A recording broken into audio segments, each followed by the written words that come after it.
नमस्कार दोस्तों, आपका स्वागत है। आज जो हम कहानी देखने वाले हैं वो डग नाम के एक इंसान की कहानी है। ये कहानी सचमुच बहुत कुछ सिखाने भी वाली है और बहुत कुछ कहीं न कहीं दिल को सुकून भी देने वाली है। तो आप इस कहानी को दोस्तों, एक सच्ची कहानी को बहुत ही अच्छे से सुनने की कोशिश करें।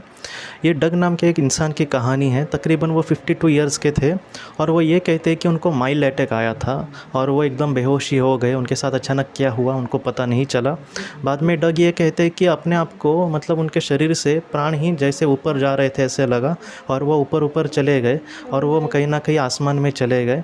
और उसके बाद डग हमसे ये कहते हैं कि उस आसमान में एक सुंदर सी एक ऐसी जगह थी, जैसे एक बहुत ही सुंदर गार्डन और एक मतलब झील वहाँ पर, मतलब वहाँ पे सुंदर जैसी हमें चीज़ें लगती है, हमारी कल्पना से भी मतलब परे ऐसी सुंदर वहाँ पे चीज़ें थी। और वहाँ पर डग ये कहते हैं कि ऐसा लग रहा था कि अरे मैं तो यहीं पर आने की सोच रहा था, या फिर मुझे तो यहीं पर आना था, मुझे इतना लेट क्यों हुआ आने को, ऐसे डग के मन में विचार आ रहे थे।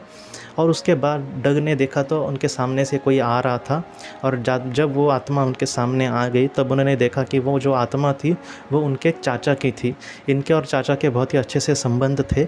और बाद में डग ये कहते हैं कि उनके चाचा ने उनको एक जगह पे लेकर गए और दोनों एक जगह पे बैठे और चाचा ने और इनके मतलब डग ये कहते हैं कि उनके जो चाचा थे तकरीबन उनको जाकर 12-13 साल हो गए थे, लेकिन आज भी वो बहुत ही खुश और बहुत ही यंग लग रहे थे।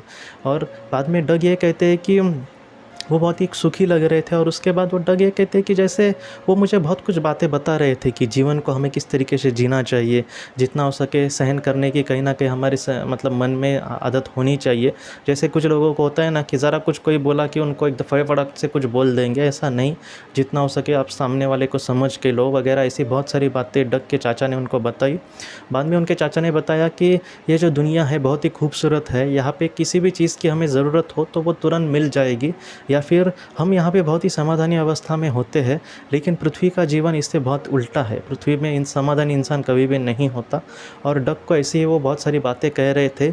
डग ये कह रहे थे कि जैसे मतलब उन्होंने कहा है कि एक इंसान समझो है तो वो अपने लाइफ में किस तरीके से अपने जीवन को देखे, ये सारी चीज़ें उन्होंने अपने चाचा को मतलब चाचा ने उनको बताई। और डग ये कह रहे थे कि बहुत ही उनको बहुत अच्छा लग रहा था ये सारी चीज़ें सुनना।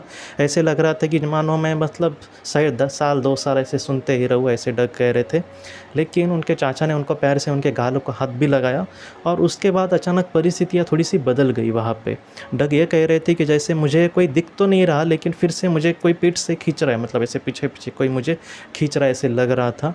और डग बाद में ये कहते हैं कि ये क्या हो रहा है मेरे साथ।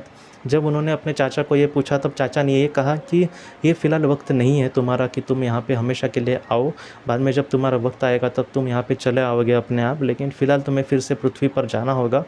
डग ने अपने चाचा को कहा कि मैं यहाँ पर ही रहना चाहता हूँ आपके पास, मुझे कृपया पृथ्वी पर ना भेजें। लेकिन डग ने कहा कि तुम अपने जीवन को बहुत ही अच्छे से और भी जीना, मतलब तुम्हें पढ़ने वाला है और तुम जियोगे बहुत ही अच्छे से, तुम चिंता मत करना, मेरा आशीर्वाद और मैं हमेशा तुम्हारे साथ है, तुम अपने जीवन में फिर से लौट जाना, फ़िलहाल तुम्हारी आत्मा के लिए यही ठीक है।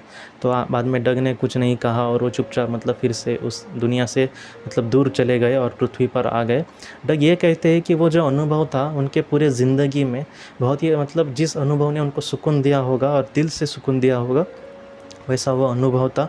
और वो बहुत ही खुश थे कि कहीं न कहीं उनके चाचा उनके साथ थे और वो आज भी बहुत ही खुशी से अपनी ज़िंदगी जी रहे हैं। कि हमारे जीवन में ये जो मतलब कभी-कभी इंसान परेशान हो जाता है, और जैसे कि उनकी भी उम्र ज़्यादा ही थी, वैसे मतलब जिन्होंने अपनी ज़िंदगी को कहीं न कहीं बहुत ही करीब से देखा हुआ, जैसे उनकी उम्र 52 थी, 52 ईयर्स, तो वो मतलब ऐसे उम्र के जो लोग होते हैं उन्होंने बहुत सारी दुनिया देखी होती है। मैं ऐसा नहीं कहता कि उनके आखिरी वक्त, लेकिन और भी अच्छे वो ज़िंदगी बना सकते हैं आगे अपनी, लेकिन उन्होंने मतलब करीब से देखा है कि उनको पता है कि दुनिया कैसे है। तो ऐसे वक्त में वो कहते हैं कि इतना मुझे देखने के बाद भी जो सुकून मुझे चाहिए, या फिर कभी-कभी ऐसे जो इंसान होते हैं वो ये कहते हैं कि दुनिया में कुछ भी नहीं है, या फिर वो अपने जीवन से बहुत परेशान होते हैं, उनके जीवन में कुछ बातें ठीक नहीं होती, या फिर कभी-कभी सब कुछ ठीक नहीं होता, लेकिन फिर भी ये हमसे ये कहते हैं दोस्तों कि अपने जीवन में एक परम शांति या फिर परम मतलब एक ऐसा प्यार का एहसास उस दुनिया में हमें ज़रूर मिलने वाला है। इसलिए आप चिंता मत करना, कभी भी मतलब आशा मत छोड़ना कि सब कुछ बुरा ही है।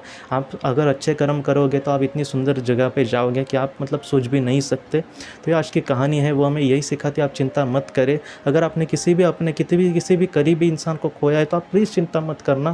फ़िलहाल वो भी एक ऐसी दुनिया में, ऐसी मतलब जगह पे बहुत ही खुशी से रह रहा होगा जहाँ पर उसको किसी भी चीज़ की कमी नहीं पड़ेगी, और आप उनसे ज़रूर ऐसी सुंदर दुनिया भी में मिलेंगे, और सिर्फ मिलेंगे नहीं बल्कि उनके साथ आप बहुत सारे जन्म भी ज़रूर ले सकेंगे। तो आप प्लीज़ चिंता मत करना। अपने जीवन में दोस्तों जितना हो सके अपने आप को संभालें और आगे बढ़ने की कोशिश करें, वह भी आपसे यही चाहेंगे दोस्तों। आप प्लीज़ अपने आप को संभालें।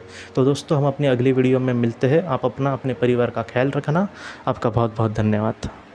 ज़िंदगी की रोशनी ये एक कंसल्टेंसी है जो ऐसे लोगों को मदद करने की कोशिश करती है जिन्होंने किसी अपने को खोया है, या फिर जो लोग अपने जीवन में बहुत ही ज़्यादा दुखी है। जो लोग इस संस्था के साथ जुड़ते हैं उनको इस विषय की किताबें और जानकारी भेजी जाएगी। इसके साथ साथ जो लोग पास्ट लाइफ रिग्रेशन थेरेपिस्ट के पास नहीं जा सकते, अगर वो घर पे अभ्यास कर सके, इस वजह से उनको पास्ट लाइफ रिग्रेशन की ऑडियोज भी भेजी जाएगी। और इसके साथ साथ ध्यान में एकाग्रता बढ़ाने के लिए कुल मिलाकर 5 ऑडियोज़ भी उनको भेजी जाएंगी।